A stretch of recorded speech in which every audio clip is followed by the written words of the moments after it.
One of my favourite competitions was British Championships this year, 2012, with our junior men's team, the Tigers team.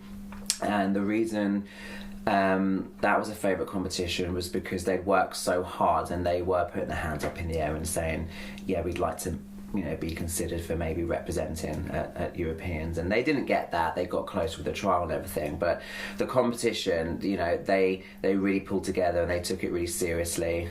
We had an injury on the day and they got on with it, and it was a really good competition in terms of performance for them. They upped their floor score and whatnot, and they really appreciated like how weighty it was. But for me personally as a coach, it was all mixture, because I had gymnasts that have been here since the club, started, and have come from like tumbling, men's artistic, and also had some newcomers to the team. We had some people that had come from freestyle, so it was really eclectic. There was men's artistic background, tumbling, team gym, freestyle, and everyone pulled together, and they were a really happy team. And most of them have carried on. Some of them have moved up now, so they've really stuck with it. But that was quite a pivotal moment for them as a group of gymnasts. And it was quite a peak for me and Claire as well in terms of our coaching career, to have a junior boys team be taken that seriously, and the fact they're all still in the gym and they're still pushing on and everything. So we've kind of used that as something to build on as well for the future. So yeah, that's one that Claire and I look back and remember rather fondly. Well, one of my favourite memories obviously has to be the day that Beth Tweddle came down, because that took a lot of organising. We've been open here, our doors opened April 2009, and the open day was early July, and we had about 3 weeks to get everything together. So for me it was very stressful, because we were working with the parents, the gymnasts, the coaches had to prep a lot of stuff. We had display items, for example. We did a competition with local schools to come in and meet Beth and train with her.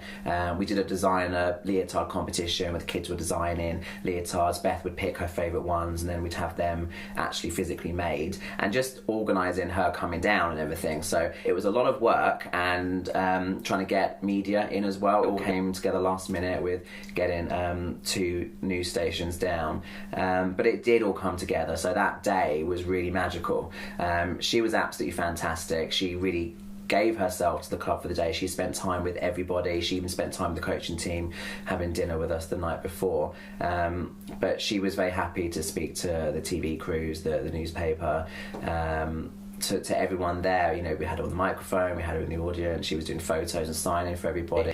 And it was really nice to stand an Olympian at that point, not yet Olympic medalist, but she had achieved so much, and she has been an inspiration to lots of gymnasts. So it was really nice to say, here we are at the start of our journey, and we're hoping that we're going to do really great things in this facility, and here's someone that can just sort of point to the opportunities that maybe lay before everybody. And then to see her go on and have all the success that she's had means that we can all look back and really appreciate like how significant that day was. So to have such a high profile athlete come and sort of set us up really with a really motivational and encouraging day, and it being such a big payoff for all the work getting to that point for me, and with everyone getting the club set up, that was a very happy day. And I'm glad we've got all the photos and videos and things to look back and remember and enjoy it by.